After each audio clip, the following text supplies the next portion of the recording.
You recently visited the United States and reinvigorated your friendship with Donald Trump. What do you like about Donald Trump as a friend, as a leader? I'd like to share with you an event that stands out in my memory. Perhaps from that, you'll get a better understanding of the point I'm trying to convey. For example, we had an event in Houston. Howdy Modi. Both President Trump and I were there, and the entire stadium was completely packed. A massive crowd at an event in the US is a huge moment. While packed stadiums are common in sports, this was extraordinary for a political rally. The Indian diaspora had gathered in large numbers. Both of us delivered speeches, and he sat down below listening to me speak. Now that's his humility. The President of the United States sitting in the audience while I spoke from the stage. That was a remarkable gesture on his part. After finishing my speech, I stepped down.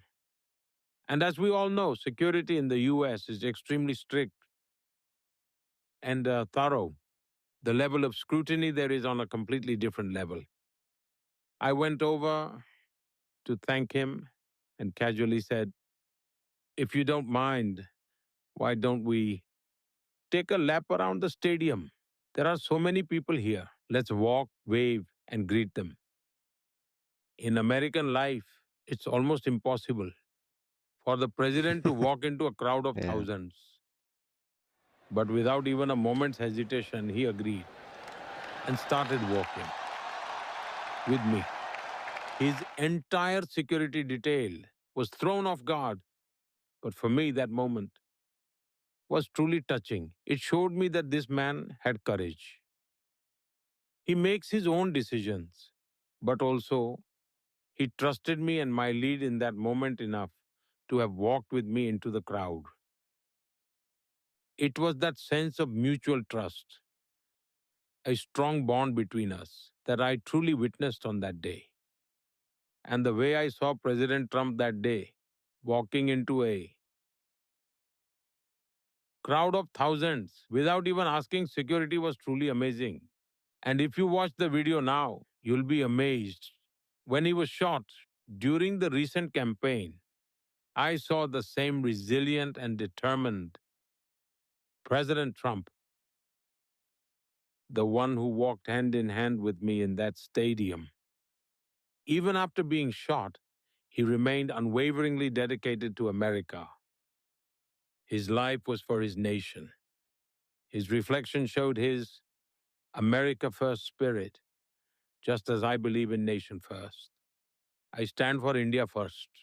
And that's why we connect so well. These are the things that truly resonate. And I believe that across the world, politicians are covered so much by the media that people mostly perceive each other through its lens. People rarely get the chance to truly meet or personally know one another. And perhaps third party intervention is the real cause of tensions. When I visited him in the White House for the first time, there was already a lot written about President Trump in the media. At that time, he was still new to office, and the world had a rather different perception of him. Even I had been briefed in many different ways before meeting him. But to my surprise, the very moment I stepped into the White House, he broke all formal protocols right away. And then he personally took me on a tour of the White House. As he showed me around, I noticed something striking. He wasn't holding any notes or cue cards, nor was anyone accompanying him to assist.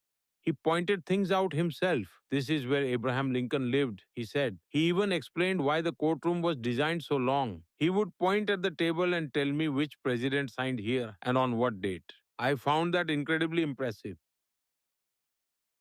It showed how much he honored the presidency and how respectful and deeply connected he was to America's history. I could feel that. And he spoke to me freely, discussing many things openly. That was my experience from our first meeting. Later, when his First term ended, and President Biden won. 4 years passed, but during that time, whenever someone we both knew met him, and this must have happened dozens of times, he would say, Modi is my friend, convey my regards. That kind of gesture is rare. Mm. Even though we didn't meet physically for years, our direct and indirect communication, our closeness, and the trust between us remained unshaken.